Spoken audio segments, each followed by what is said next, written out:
时间步入中秋国庆，许多电影也是迫不及待的想与我们见面，纷纷准备登上大荧幕。而在这么多部电影中，喜剧剧情类的故事永远是大家想要度过一个轻松愉快假日的首要之选。真讲究啊！由高虎执导、魏翔、王志、月亮领衔主演的电影，好像也没有那么热血对不？正是这个类型的片子，据说这是今年中秋国庆档中唯一一部喜剧电影。该电影将在9月28日正式上映。它要讲述的是一个比较典型、听起来就充满戏剧冲突的故事。对胜利无比执着的一名篮球教练，要带领一群有智力障碍的队员们登上赛场，勇夺冠军的传奇。乍一听就是充满着错位感和矛盾性的搭配组合。简介说完，就基本可以已经想象了教练和队员之间的啼笑皆非，一些日常的训练和互相帮助的影响，共同成长，应对生活困境难关的温馨治愈。这种类型的矛盾冲突放眼在国内外也并不新鲜。它却是改编自西班牙在2018年上映的一部运动题材喜剧电影《篮球冠军》，而且原电影也是根据西班牙的真实故事改编的，这也让看上去充满意外和戏剧感的故事多了几分现实的框架支撑和渲染，让观众更加容易走进和带入。同时也让我们有些期待当它本土化之后能给我们带来怎么样的化学反应呢？目前官方一共释出了6版预告片，为了大家接收内容的连贯性，该视频就直接将预告中的透露的内容进行简单的消化，再根据猜测和一般叙述逻辑进行简单的梳理和前瞻，如有雷同必是巧合。在关于魏国珍教练刻画中，除了7年未尝一败的宣言之外，围绕着 MVP 的解释出发，还将他的个人能力和志向追求做了一个以搞笑的形式呈现，但又鞭辟入里的诠释，从闹钟的牛逼提醒音，房内的种种荣耀和横幅，还有由艾伦饰演的对手马教练的咬牙切齿、激情相斗，专门跑到对手球员休息室安慰的歉劲我们都能看出这个教练的才华、能力和心性。官方简介中也提到，魏教练是因为违规受罚被迫进入特殊学校，由此我们可以猜测，可能是在马教练的诱导之下，魏教练因一时气性上头而做了违反教练规定的事情，就此安排了进入仁爱之家。仁爱之家的负责人乐光可能是魏教练正式上映之前就与其有所接触，因为在一场看上去比较正式的球场赛外，乐光对他说了一句：花里胡哨的，我觉得不一定会打篮球。这时乐光可能就正好正在为仁爱之家寻找一个指导他们活动的教练，再加上他还对魏教练说过，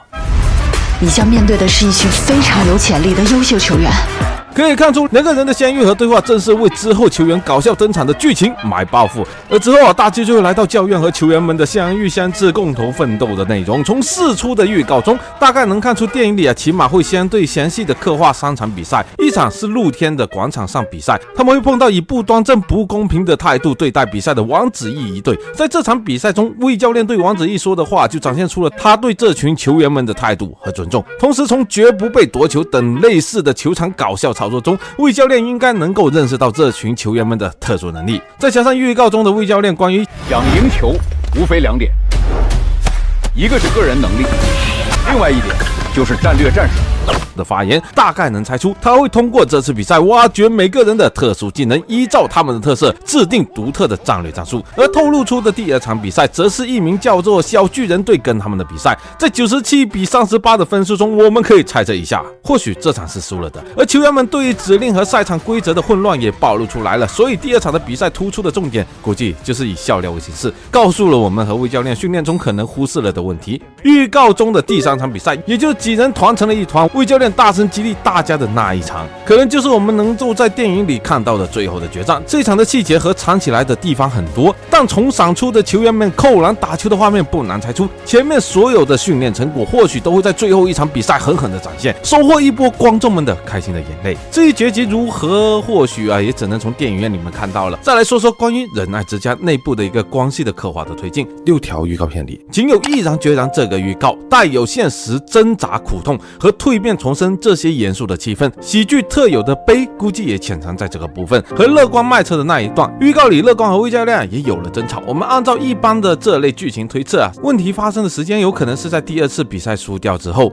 魏教练更加繁重的任务安排和训练的态度，让仁爱之家的球员产生了些许的变化。乐观和乐亮这个名字也不难猜测2人的亲人关系，再结合现实元素推理，乐观那时可能是承受着仁爱之家的日常费用支撑和训练费用支撑的压力，在加上不同以往的内部气氛，这一段就估计昭示着两人对这些特殊家人们不一样的期许和碰撞之下产生的关系升华，同时也是促进内部团结的一个关键节点。归根到底，这是一部关注特殊人群，也让他们融入社会、受到正视的一部电影。所以喜剧外衣的包裹之下，这部分的内容估计也就是专门让人五味杂陈的。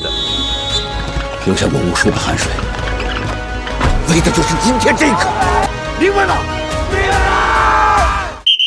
接下来说说演员演技的呈现，对于角色人物的诠释都离不开优良的制作团队的帮助。据说这部电影的制作人马是之前曝光喜剧《这个杀手不太冷》的原班制作，由此我们也可以放宽一半的心啦，不至于担忧制作班底对于影片的内容的融合问题影响到片中笑料的呈现。话归正题，我们来说说对于该片中的演员的期待。先来谈的必然是作为主角的魏翔，在电影里他要饰演的是一位有些自负但也有才华、内心温软有坚持，甚至有些傲娇的角色。预告片中关于自己演技的自嘲，可能也是告诉我们他会在这部电影里正视自己用力过度的问题，但也不会全然抛却，而是让他成为自己的特色。艾伦在其中饰演其对手，两人配合产生的化学反应也是让人颇为期待。王志角色有点像作为喜剧中的一个相对正常来提高对比感的存在，也是一个连接纽带。从预告片中有些正常但又有一些粗线条的角色刻画里，我们或许也能相信他可以在继《夏洛特烦恼》后再次带来眼前一亮的表演。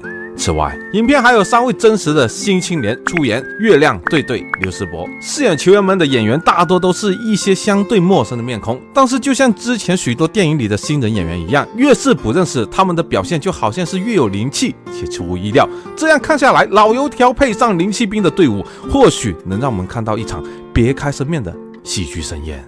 让我们一起，好像也没有那么热血沸腾。